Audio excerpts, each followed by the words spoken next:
Welcome to Final Expense Telesales. My name is Dana Neeson. Have you ever heard the phrase, the minute you think you know everything is the end of your growth?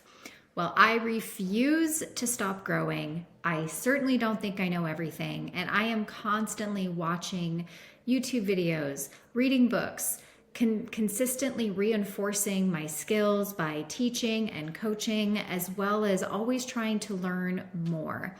Well, last night I watched a video from Sales Insight Lab, and I wanted to review parts of that video with you here today. There was so much about the video that I loved that I just wanted you to hear it directly from their mouth.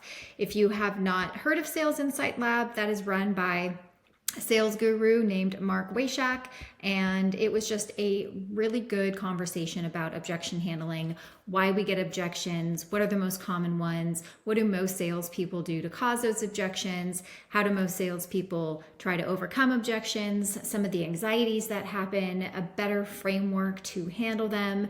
Overall, you're going to hear a lot of similarities between how I encourage you to go through a sales process and what they're recommending. Hopefully that reinforces some of the things that I encourage you to take away from this channel, which is ultimately to have stronger, more sophisticated sales conversations.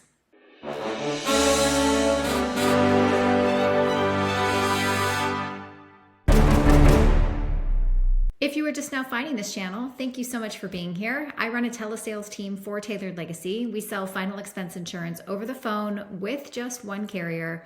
And here is the video from Sales Insights Lab called Overcoming Objections. Let's first start in terms of why people tend to get objections, because I think that's a really important place to start. Yeah, so objections usually come up because something got missed earlier on. And it's when you aren't thorough enough in earlier parts of the conversation to really be able to avoid that happening in the first place. Yeah, and so it's like questions that you missed, like, God, it's hard to talk almost in theory. But let's pick an objection as an example. So let's take, like, the timing is just not right. Okay. Yeah. So what would be an example of something that someone might have missed in order to get this issue of timing is not just right? Goodness. I think that timing is probably one of the more nuanced ones, but just a couple of places where it can be missed comes down to understanding whether, fully understanding whether the challenge is urgent right now, understanding what they're going through, right, besides the challenges that they're facing.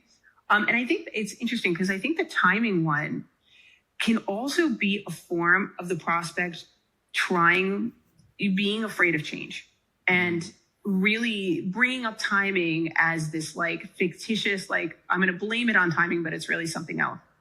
And it's funny because the reason that I say that is because I was in a sales situation a couple months back where I brought up timing as an objection, and I had to handle the sale for the person. But then I was like, wait, I'm objecting for no reason. I'm objecting because this is going to mean change, and I'm nervous about that. So I walked myself back through my own objection. But it was just because I was feeling a little nervous about something else completely. So it had nothing to do with timing at the end of the day.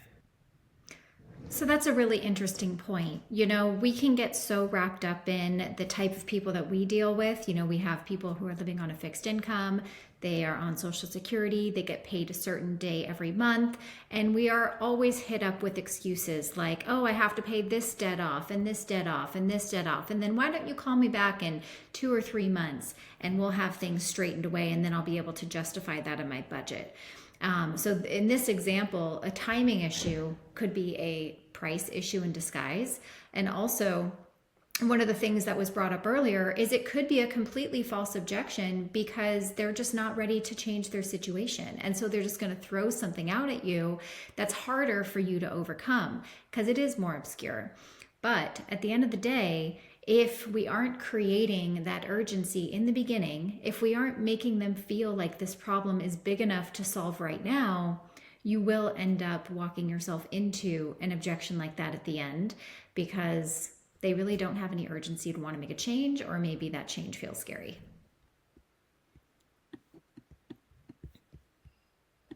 Yeah. And I mean, I think also just to me, like taking the timing is just not right as an example. And again, we can pick out any objection.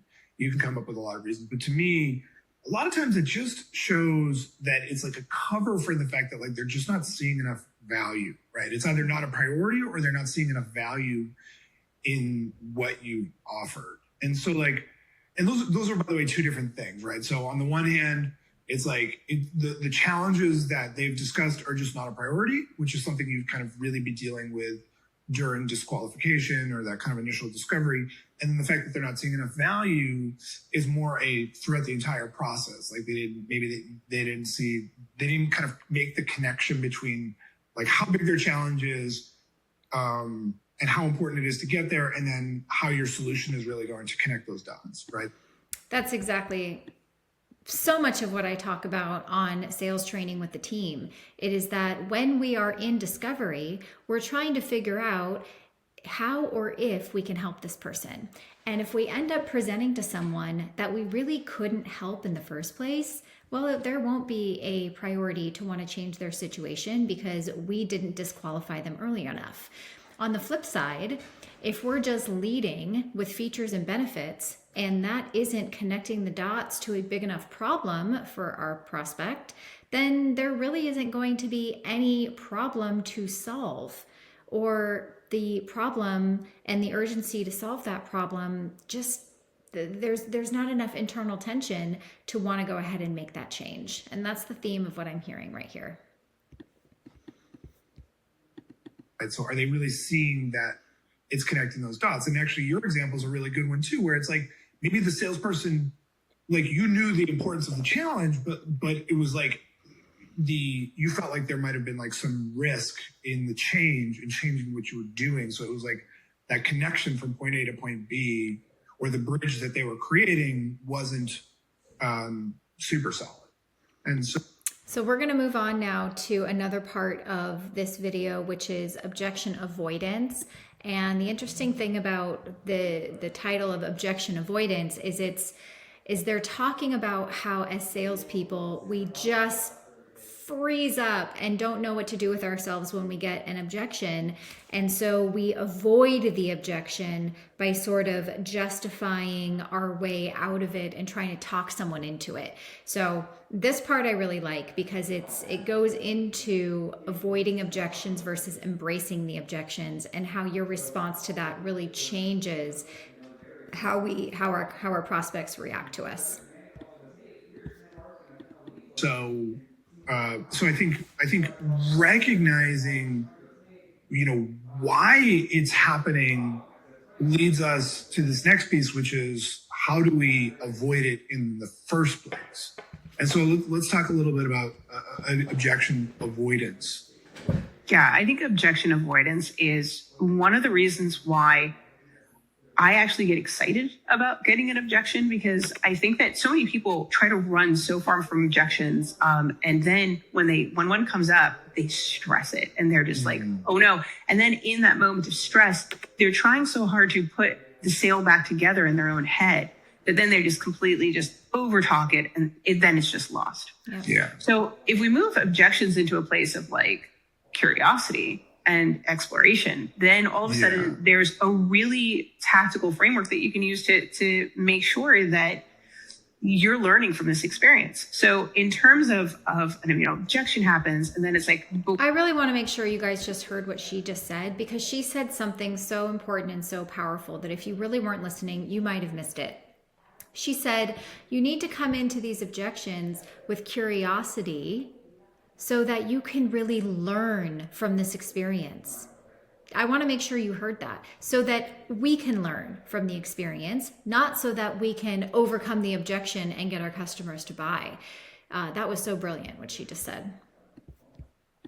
But wait, why did that come up? What did I miss earlier on? Right. Was there a key concept? Did the prospect say something? Maybe it was just an offhand statement where I could have asked additional questions about that, but I missed it. And now it's coming back to bite me later on in the sale. Yeah, like a good example of in terms of timing might be like, oh yeah, we're also working on 3 other projects right now. Is like most salespeople would just be like, oh, okay, cool. Yeah, 3 other projects. Great. So as I was saying, and they like go back to what they were saying instead of a good salesperson. So if I'm like, we'll just role play it. So if I'm like, yeah, so right now, we're also working on 3 other projects at the same time. Yeah, that's super interesting, Mark. So walk me through how those 3 other projects affect what we're talking about today. Digging into it, right? We're like diving into the challenge because that could be. And that is an example of what? That is an example of a clarifying question where you're getting clues, you're getting information from the customer, and instead of just taking it and responding like, oh yeah, cool, okay, next question on my script, we actually pay attention to the clues and the information we're getting from the customer, and we're thinking about how could this information impact the rest of the call. Should I ask additional questions to understand and learn more so I can have a deeper, stronger conversation with this person and really get to the real aspect of the pain of what's going on and what has prevented them from making a decision in the past? Because it's going to be the same reason they don't buy from you. So don't be like the other salespeople and just brush past things. This is really important stuff. The thing that's going to lead them to eventually be like, yeah, the timing's not right, because they really have to focus on these 3 other projects, right? And it's like, don't just like, to your point, don't just run away from it and try to, Yeah. I think a lot of objections come up because there's so much bad sales advice out there. And so many of us just feel like this little, jack in the box where we're waiting to share our benefits and share how much they're going to get out of it and stuff like that. So what I found is that, and I did this back in the day, where I'm like, let me just ask enough questions to get them to listen to what I have to offer. And then they're totally going to get it. I don't know who this is, by the way, Tiffany Torres. Tiffany Torres is saying so many brilliant things right now.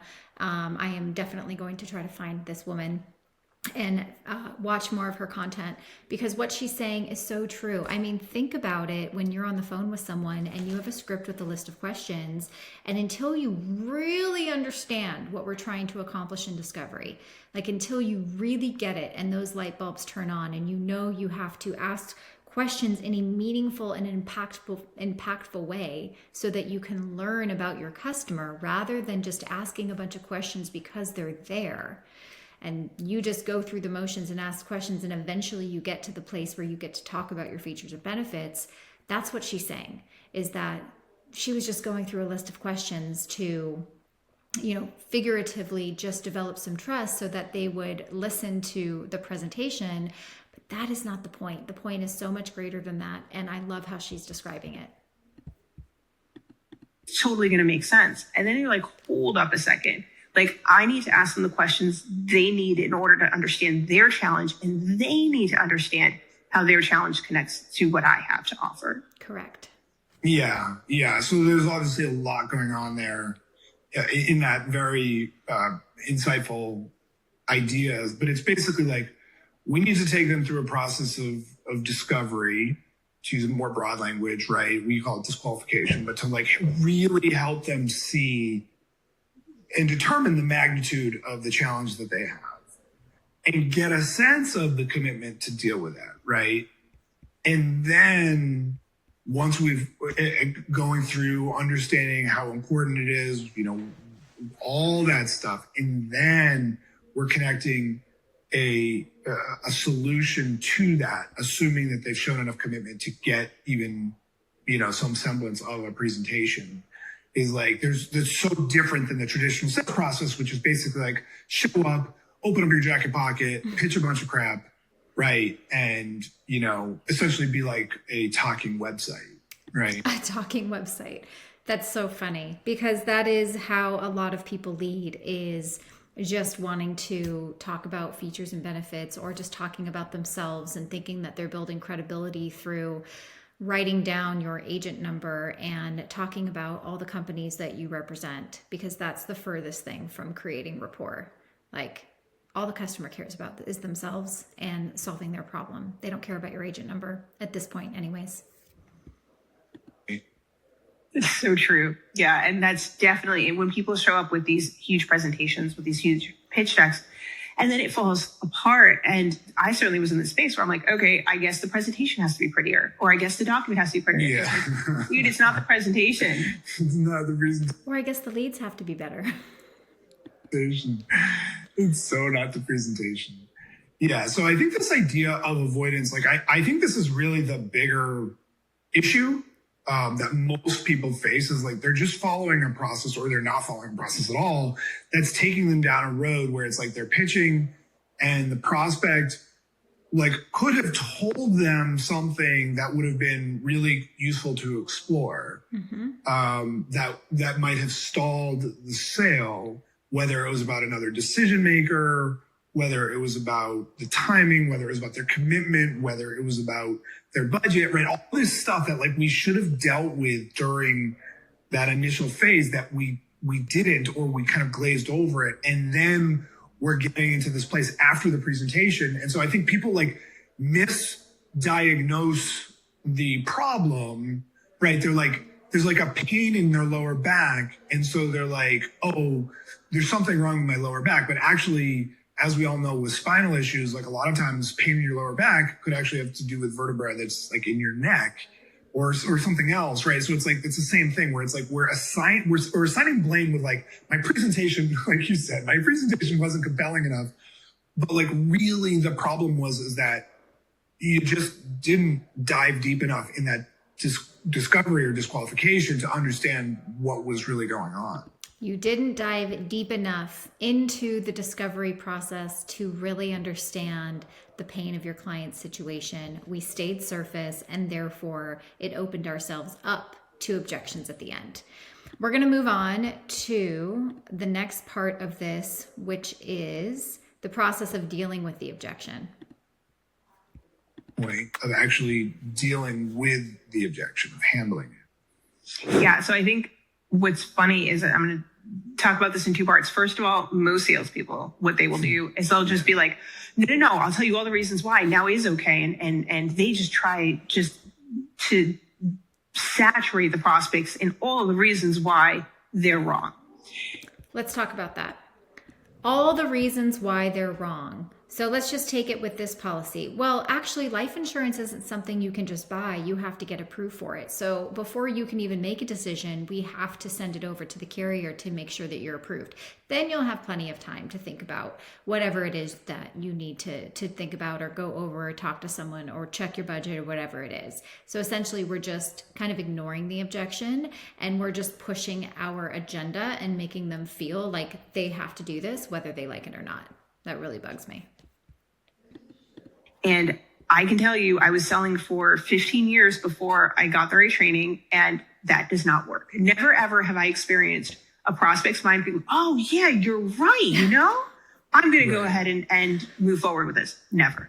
So what we need to do instead is slow it down. Don't be afraid of sitting in that space of objection. Be curious. Why is the prospect really saying these things? Yeah. So let's first take the first part, which I think is, we'll get into the kind of what you actually do. But I think this idea of like that we can somehow persuade, because that's the idea, right? Is like that we can persuade them away from the objection that they have, right? Timing is just not right. Well, let me share with you actually why I think the timing is right. And now we're in this kind of like back and forth tug of war or like arm wrestling match with the prospect. And now we're literally in an argument with them. And we think, like, to me, the problem with persuasion is that there's this assumption that like we're somehow a step ahead of the prospect, or the prospect is like kind of dumb, right? Persuasion almost implies like this, like we're dealing with like a toddler, right? And it's like, which of course is ironic, because as someone who has a toddler, there's certainly no persuasion of a toddler, but I mean, I think that's really a problem. And when I listen to calls, when I hear people get objections, like even solid salespeople, a lot of times will go on for like, they get an objection and then they talk for 4 friggin' minutes. That is such a good point and a moment to pause, Because a lot of times when I listen to sales calls and we get an objection like, I want to look around, I want to shop around.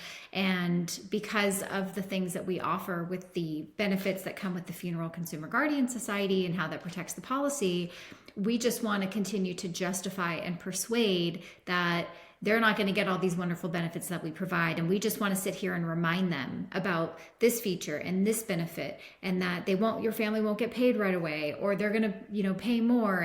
And that cannot come from us, right? Because we're the salesperson. We clearly understand the features and the benefits and the impact that not having this policy would have on their family, but it doesn't really mean anything when it comes from us. And trying to talk someone into it by over talking for another 4 minutes, all that's going to do is make the customer lean further away from you, and you'll probably never hear from them again. 5, 6 minutes, just like babbling, saying words, and the prospect is like politely listening, but like it's not moving the needle at all. And that is crazy destructive to the sale. It's like you're never going to persuade them simply by receive objection and just like, blah, blah, blah, like just throw up all over them all the reasons why their objection is either not valid or, they should think a different way. Yep. Exactly. And I think the more that you try to push, the more entrenched they become, which is really interesting. And then in addition to whatever objection they had, they'll usually come up with more at that point. And the goal of appropriately handling the objection is to slow it down and let them say what they need to say. Because even if they don't say it, they're thinking it. Like letting them get it out of their mouths is the important thing, so that you can understand where they're coming from and then approach the conversation from that standpoint, instead of all of the things, all the head trash that you're afraid of, that maybe that they think you're too expensive, like all those things that you think are going on, let the other person say it. Yeah. So just like, I think this is a place to get into a little tactics. So like person says, the timing of this just isn't right. Can we table this for He loves that timing objection. Standard salesperson goes into, let me tell you all the reasons why this is the right time. How would you address that? Yeah. So again, slowing the conversation down, really making sure that you're pausing through that, giving them some kind of back and forth, some kind of make nice in the conversation where you're going to say like, oh, that's a really interesting statement. Help me understand what makes you say that. And then getting them to go deeper into what's going on in their world, or what they're seeing, or what they're. That's so beautiful. What she said is so perfect. It's just not a good time right now. I have these bills to pay, and, can you just call me back next month? That's a really interesting statement, and that you just shared with me. Can you give me some better understanding of where you're coming from, or why you feel that is more important at this point? And just get them to start talking. That's really so good. They're afraid of, really. Yeah. Yeah. Yeah. And not being in a rush to solve it, right? Like that's the thing. It's like, It's like the people always make fun of, like this idea of how like men always like when they're talking to their partner, it's like they want to like solve their partner's problems right away. So it's like, oh, my wife is like, oh, let me tell you what happened at work today. And it's like, rather than just kind of like listening, it's like, I'm as a guy, I just want to like immediately solve that. And it's like, we've got to break that mindset. And by the way, this is not a gendered thing at all, because every salesperson I've ever listened to, left to their own devices, is going to try to solve the objection as quickly as possible. Even if they do some kind of initial kind of like digging, slowing it down, most salespeople are just dying to solve the objection so quick. It's like there's tension. It's like there's like a pin in their seat, and it's like they need to like solve it. And obviously what's interesting about that is I think that solver mindset is really common, because I certainly have that as well. And like, I'd have a friend come to me with problems. I'm like, what you need to do is X, Y, Z. And I think that there's a correspondence. There's definitely a Venn diagram there between salespeople and people that have to do sales and that solver mindset. The issue is when you start to get good at slowing it down and asking questions, it affects the entirety of your sale, not just objections. Because one of the places where we get a lot of people having issues is in trying to solve during discovery, right? Like we're not solving anything in discovery. You're jumping into like, oh, I'm having this problem over here. Well, what you need to do is this. And it's like, no. You haven't shown that you know their issues well enough. So once you can solve that solver issue in objections, you'll actually start to find that your discoveries go much better as well. Because that whole situation is just being slowed down and you're taking it step by step. Yeah, that's so true. Right. It's like the analogy of like you walk into the doctor's office, the orthopedic surgeon, and you're like, hey doc, my elbow hurts. And like the quack doctor is like, oh, well, we've got this incredible procedure called arthroscopic surgery and it's incredible. And he just like goes into this pitch. It's like no good doctor would do that, right? They're going to slow it down, really understand what's going on. I mean, assuming they're a good doctor, and go through the process. And just like a good salesperson, whether it's in discovery or really any point in the sale, it's like, I think there's, and I really don't fully understand where it comes from kind of evolutionarily. I don't understand it, but it definitely is pretty consistent with almost everyone I've ever observed in sales left to their own devices, is like, they're just dying to have the solution, like a 5-year-old in class answering a teacher's question of like, what's 1 + 1, right? Like when they think they know the answer, they're just dying to get it off their chest. Okay, how many times have I shared this with you? Now, whether you've seen this on YouTube or whether you're on my team and you've heard me say this, it's like, what do you do when someone asks you a question like, hey, is this term or whole life? And you want to immediately go in and like, oh, I know the answer to this, and I'm just going to solve the problem. It's whole life and not term. And then all of a sudden we're in education, right? And we have just lost track of our discovery process, which instead, be curious about the reason they asked it in the first place. That's a really great question. Is there a reason you asked me that? And to get more context behind that, which keeps you in discovery instead of solving problems. This is so key. What he just said is that we're like elementary school kids wanting to, answer the questions we know the answer to, so excited about it because we're so nervous about being in this process. And it's like, slow it down and let the prospect talk, because your stupid solution is like it's too early. Like get them to really fully dive in. Absolutely. And that is when I say, take the FCGS, put it in a box with chains around it, throw it at the bottom of the ocean. You can't go anywhere near it until you understand why you are on the phone with someone, what they're looking for, what they need, why they're here, what's the urgency to solve the problem. And all of that has to come before any features and benefits ever leave your mouth. So there you go. That's a portion of the video I watched last night from the Sales Insight Lab. If anything, it just continued to reinforce the lessons that we try to teach on the importance of discovery, slowing down, asking clarifying questions, embracing objections, coming from a curious mindset, not being so quick to solve problems or justify an objection into a sale so you can get that dopamine hit and say that you got a sale when you really didn't get a solid sale. Thank you so much for watching. If you enjoyed watching this video, please give it a like. If you learned anything or got an aha moment or had something reinforced, post it in the comment, let me know. And as always, I hope you have a great sales day. If you'd like more information on how to join my team, my contact information is in the description below. Have a great day, everyone. Bye.